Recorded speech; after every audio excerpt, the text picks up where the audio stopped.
Hi, I'm Astha. That's Eka, and that's Siddharth. We also have a little one called Ira. And besides that, we have four furry friends. All four of them are rescued and adopted: Kulfi, Shanti, Mowgli, and Chicky.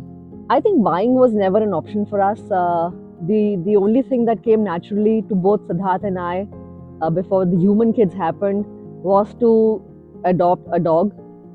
As they say, adopt, don't shop. I think shopping was never a thing for us. It never even ever occurred to us. And the idea was to adopt and rescue pups from the streets or actually get them from NGOs. Kulfi was our first pup. We got her from an NGO, and it was love at first sight. All our pups are, or they're all indies. Kulfi, Shanti was the second one we got, and we picked her right from the street. Extremely naughty and adventurous as well. Very, very loud, completely unlike her name, Shanti.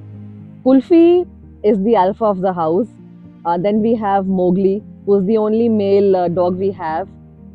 We got him from Friendicos. I think I think Instagram did the trick for us when I started following the Friendicos page, and he was such an handsome dog that I had to adopt Mowgli. The fourth adopted dog that we have is Chicky. She's a blind dog, and she came to us right before the COVID lockdown. Blind, but don't be fooled. She's the most naughty of the lot. So the beauty with dogs is that nobody told the dog that that dog had a special need, and hence the dog has no reason to feel sad. The, the you know, with humans, people make it such a big thing for not having one of the five senses that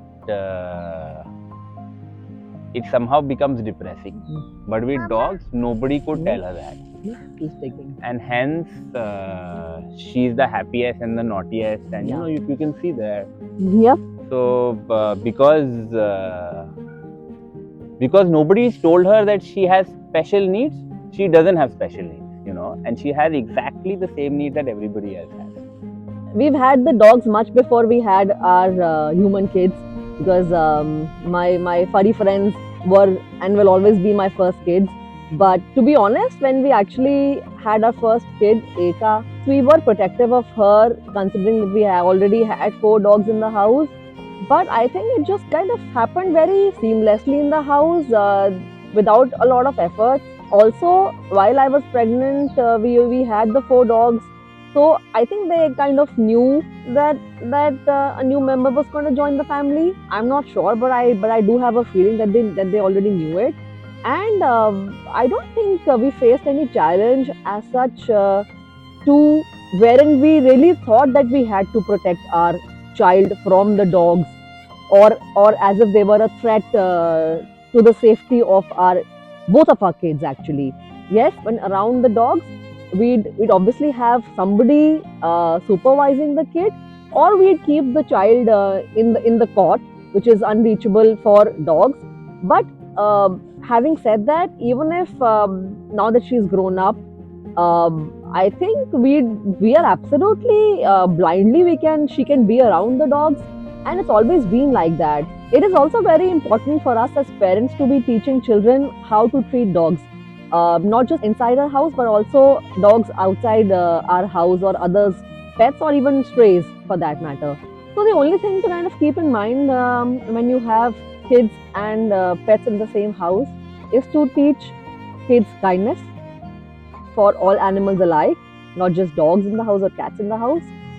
Also, at the same time, be respectful of the boundaries. You also set boundaries for animals as well. You also set boundaries for your children, what is acceptable and what is not acceptable. Just the way I said that when a dog is eating or sleeping, they don't like to be disturbed, and this is something that we taught our daughter as well. As humans, we are the one who's taken their space, right? And we've always believed in living together. They're a big part of what we do. It's a big part of the lifestyle.